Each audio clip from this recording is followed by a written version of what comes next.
Hello everyone, welcome to a new grammar class. তো বন্ধুরা, আজ পিএসসি মিসলেনিয়াস মেন্সের আরও একটি ইংলিশ গ্রামারে শুরু করতে চলেছি। তো ক্লাসটি যারা প্রথম থেকে দেখছো কোনো রকম স্কিপ না করে দেখতে থাকো, আশা করি ক্লাসটি খুবই হেল্পফুল হবে। তো প্রথমে আমরা দেখব যে প্রথম যে লাইনটি আছে সেটি হচ্ছে he hacked dash the computer of his friend. তো সে তার বন্ধুর কম্পিউটারে হ্যাক করেছিল, অর্থাৎ অনধিকার প্রবেশ করা যেটা। তো আমরা জানি যে যখন অনধিকার কোনো প্রবেশ হয়, অর্থাৎ আনঅথরাইজড যখন অ্যাক্সেস হয় কোথাও, আনঅথরাইজড আনঅথরাইজড অ্যাক্সেস অর্থাৎ অনধিকার প্রবেশ যেখানে বোঝায়, সেখানে কিন্তু জোরপূর্বক প্রবেশ করা হয়, অর্থাৎ সেই ক্ষেত্রে কিন্তু আমরা ইনটু ব্যবহার করি। তো সেই ক্ষেত্রে এখানে কিন্তু ইনটু হবে, অর্থাৎ অ্যান্সারটি হবে কি he hacked into the computer of his friend.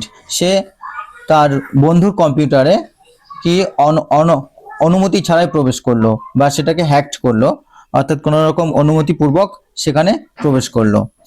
তো এখানে আমরা ইনটু ব্যবহার করব, কিন্তু এখানে আমরা যখন দেখব আনঅথরাইজড অ্যাক্সেস অর্থাৎ জোরপূর্বক, যেমন আমি বলতে পারি হি হ্যাকড ইনটু দ্য সিস্টেম, সে সিস্টেমে হ্যাকড করে প্রবেশ করলো, বা হি স্টেপড ইনটু, অথবা the cat entered into the room, অর্থাৎ বিড়ালটি ঘরের মধ্যে জোরপূর্বক প্রবেশ করলো। তো ইনটু কিন্তু আমরা যখন জোরপূর্বক প্রবেশ করা হয় অর্থাৎ অনুমতি ছাড়াই, তখন কিন্তু ইনটু ব্যবহার করি। তো এখানে এক্ষেত্রে ইনটু হবে। তো চলো আমরা পরের সেন্টেন্সটা দেখি। তো পরের গ্রামারটি হচ্ছে I know that story is a dash. তো এখানে ডট ডট দেওয়া আছে, অর্থাৎ পরেরটুকু আমাদের জানার প্রয়োজন নেই। তো আমাদের এইটুকুর থেকেই বুঝে নিতে হবে যে এটা কমপ্লেক্স সেন্টেন্স না সিম্পল সেন্টেন্স না কম্পাউন্ড সেন্টেন্স। তো কমপ্লেক্স সেন্টেন্স কখন হয়, সিম্পল সেন্টেন্স কখন হয় এবং কম্পাউন্ড সেন্টেন্স কখন হয়। তো কমপ্লেক্স সেন্টেন্স হতে গেলে এটা সম্ভবত না, সরি, এটা কমপ্লেক্স সেন্টেন্সই হবে, কারণ এখানে কিন্তু দ্যাট আছে, অর্থাৎ দ্যাট থেকে একটা ইন্ডিপেন্ডেন্ট সেন্টেন্স দেখতে পাচ্ছি এবং একটা হচ্ছে কি ডিপেন্ডেন্ট সেন্টেন্স দেখতে পাচ্ছি। তো আমরা এখানে দেখব যে কি কারণে আমরা এখানে এটা কমপ্লেক্স সেন্টেন্স বলবো।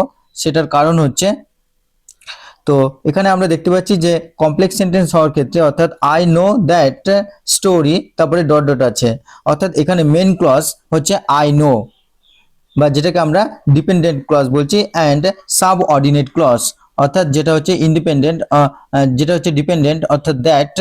তো ইন্ডিপেন্ডেন্ট বা মেন ক্লজ হচ্ছে আই নো, আর ডিপেন্ডেন্ট ক্লজ যেটা সেটা হচ্ছে that story is a dot dot dot. তো এই কারণে আমরা কিন্তু এটাকে কি বলবো যে কমপ্লেক্স সেন্টেন্স। আর সিম্পল সেন্টেন্স হতে গেলে সেটা আমরা প্রত্যেকেই জানি, সাবজেক্ট ভার্ব অবজেক্ট দিয়ে শুরু হয়, এবং কম্পাউন্ড সেন্টেন্স হতে গেলে সেখানে অ্যান্ড, তারপরে বাট, তারপরে অর, অর্থাৎ এইভাবে কিন্তু আমরা পরপর যুক্ত করি দুটি সেন্টেন্সকে। তো এই ক্ষেত্রে এটা কমপ্লেক্স সেন্টেন্স। তো চলো আমরা উত্তরটি দেখে নিই। তো এটা হবে I know that is a complex sentence. Next, birds of a feather. তো বার্ডস অফ এ ফেদার কখন ব্যবহার করা হয়, বা বার্ডস অফ এ ফেদার কি? Birds of a feather actually this is a kind of proverb. কি? This is a proverb.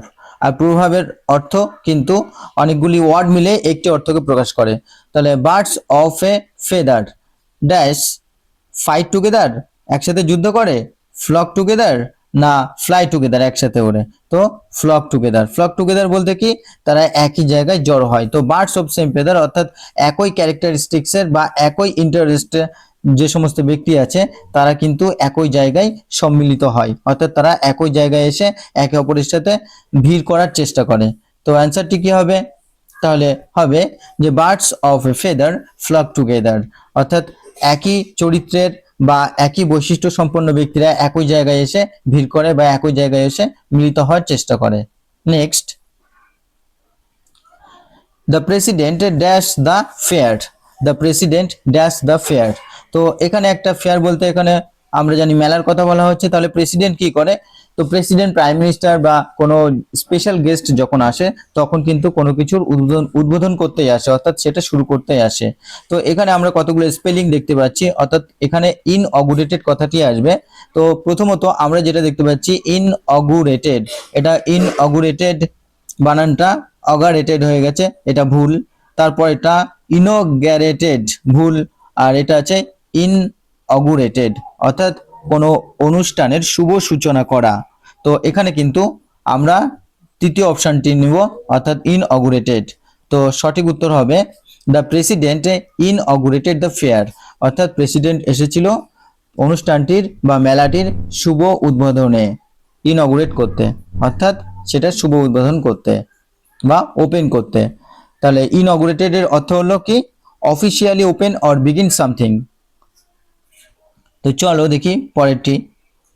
Next, the price of books dash increased much. তো এখানে the price of books, এখানে books কিন্তু subject না, এখানে আসল subject হচ্ছে দ্য প্রাইস অর্থাৎ মূল্য, বইগুলির মূল্য। তো এখানে বইগুলির মূল্য অর্থাৎ মূল্যটাই কিন্তু মেন সাবজেক্ট, অর্থাৎ এখানে সাবজেক্ট হচ্ছে কি সিঙ্গুলার, সাবজেক্ট যেহেতু সিঙ্গুলার তো আমরা সেই কারণে কিন্তু এখানে হ্যাজ ব্যবহার করব। কি the price of books has increased, have হবে না, আরও হবে না, হ্যাভ ইনক্রিজড মাচ অর্থাৎ যথেষ্ট পরিমাণে বেড়েছে। তাহলে সঠিক উত্তরটি হলো the price of books has increased much. তো হ্যাজই হচ্ছে রাইট অ্যান্সার, যেহেতু এখানে সাবজেক্ট সিঙ্গুলার। তো চলো আমরা পরের গ্রামারটি দেখি। The work is dash his capacity, the work is dash his capacity. এখানে ক্যাপাসিটি বলতে কি ক্ষমতা, তো ক্ষমতা বা যেটা আমরা অ্যাবিলিটি বলি, অ্যাবিলিটি। তো যখন কোনো অ্যাবিলিটির বাইরে অর্থাৎ ক্ষমতার বাইরে কোনো কিছু থাকে তখন আমরা কি ব্যবহার করি? তো যখন আমরা ক্ষমতার বাইরে থাকে তখন কিন্তু আমরা সেটা বিয়ন্ড ব্যবহার করি, কখনো বিফোর ব্যবহার করি না। বিফোর মানে কি আগে, তো আগে আমরা কখনোই ব্যবহার করি না, ক্ষমতার আগে বলি না, আমরা বলি ক্ষমতার, তার ক্ষমতার বাইরে। তাহলে this work is beyond his capacity, এই কাজটি তার ক্ষমতার বাইরে বা তার সামর্থ্যের বাইরে। তো আমরা এই অ্যান্সারটি দেখে নেব, the work is beyond his capacity, অর্থাৎ beyond his capacity means more than he can handle, আর before does not fixed the context, in this context before does not fix. তো এখানে আমরা এই কারণে কিন্তু বিয়ন্ড ব্যবহার করব। Next, newly acquired freedom is sometimes liable dash abuse. তো এখানে ফর আছে আর টু আছে, তাহলে আমরা কোন ক্ষেত্রে ফর ব্যবহার করব, কোন ক্ষেত্রে টু ব্যবহার করব, প্রথমে আমাদের সেটা জানতে হবে। তো লায়াবেল টু অ্যাবিউজ আমরা ব্যবহার করব, কারণ কি liable to abuse is a kind of phrase, এই ফ্রেজের অর্থ কি সেটাও আমাদের জানতে হবে। তো এই ফ্রেজের অর্থ হচ্ছে যে it is at risk of being misused, অর্থাৎ এটা মিসইউজ হওয়ার সম্ভাবনা থাকে, কারণ নতুন নতুন যে সমস্ত নতুন ভাবে অর্জিত যে ফ্রিডম বা স্বাধীনতা সেটা কোনো কোনো সময় মিসইউজ বা অপব্যবহার হওয়ার সম্ভাবনা থাকে, যেটা আমরা বাংলাদেশের ক্ষেত্রে ইতিমধ্যে দেখতে পাচ্ছি, নতুনভাবে অর্জিত স্বাধীনতা অর্থাৎ। আর আমরা লায়াবেল ফর কখন ব্যবহার করি? লায়াবেল ফর আমরা ব্যবহার করি, লায়াবেল ফর কখন ব্যবহার করি? লায়াবেল ফর আমরা ব্যবহার করি যখন কোনো রেসপন্সিবিলিটি বোঝাই, but not in this context we will use liable to. যখন রেসপন্সিবিলিটি বোঝায় অর্থাৎ কোনো দায়িত্ব নেওয়া বোঝায়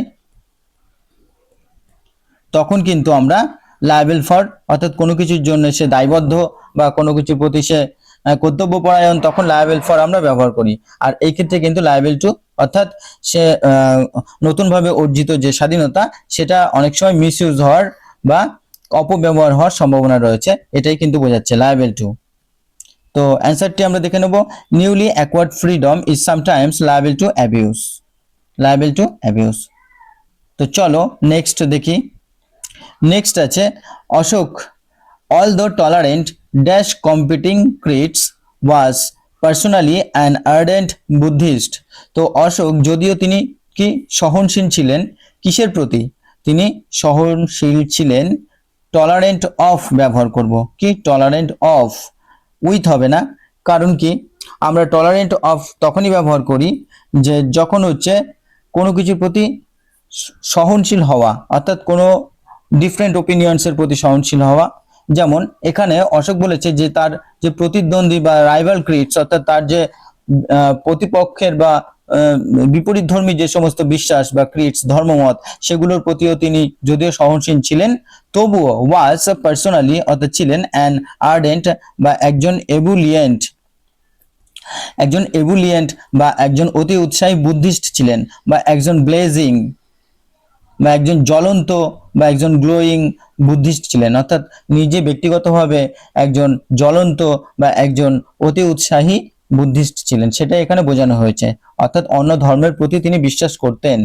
তো এই কারণে আমরা অফ ব্যবহার করব, টলারেন্ট অফ। তো সঠিক আনসার হবে যে Ashoka although tolerant of competing creeds was personally an ardent Buddhist.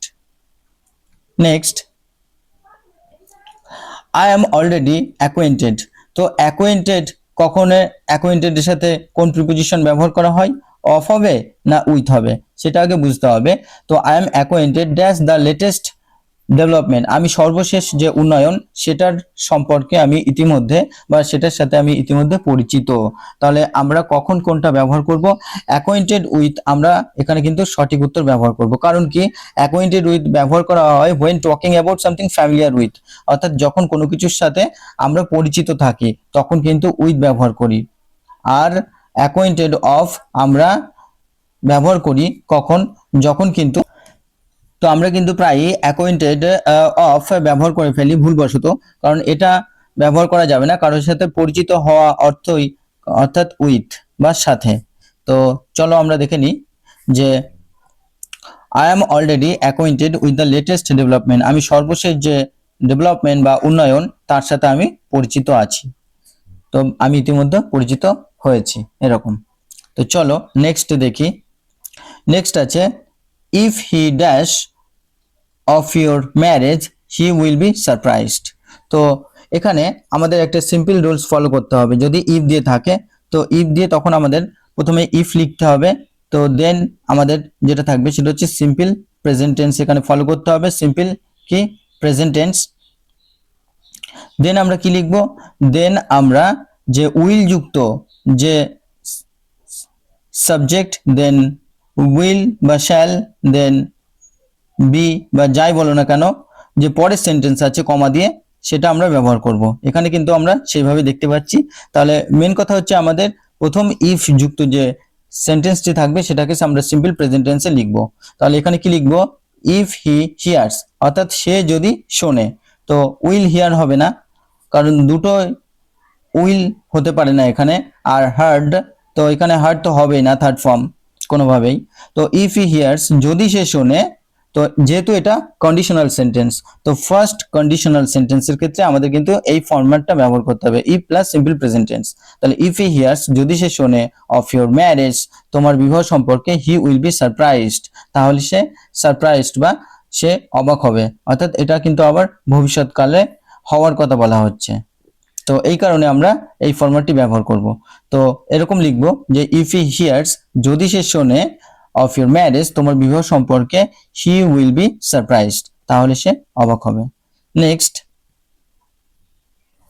তো বন্ধুরা এই ছিল আজকের একটি ভেরি ইম্পর্টেন্ট বিশেষ করে পিএসসি মিসলেনিয়াস মেন্স বা পিএসসি ক্লার্কশিপ বলো বা এসএসসি এমটিএস বলো এবং ডাব্লিউবিপি কেপি সমস্ত পরীক্ষার ক্ষেত্রে খুবই ইম্পর্টেন্ট। তো এই ধরনের ইংলিশ গ্রামার ক্লাস পাওয়ার জন্য অবশ্যই চ্যানেলটিতে সাবস্ক্রাইব করো যারা চ্যানেলটিতে প্রথম, আর যারা প্রথম থেকে ক্লাসটি দেখছিলে তাদেরকে অসংখ্য ধন্যবাদ। তোমরা এইভাবে দেখতে থাকো, বেশি করে লাইক কমেন্ট শেয়ার করতে থাকো, তো ক্লাস তোমাদের জন্য আসতে থাকবে। ধন্যবাদ।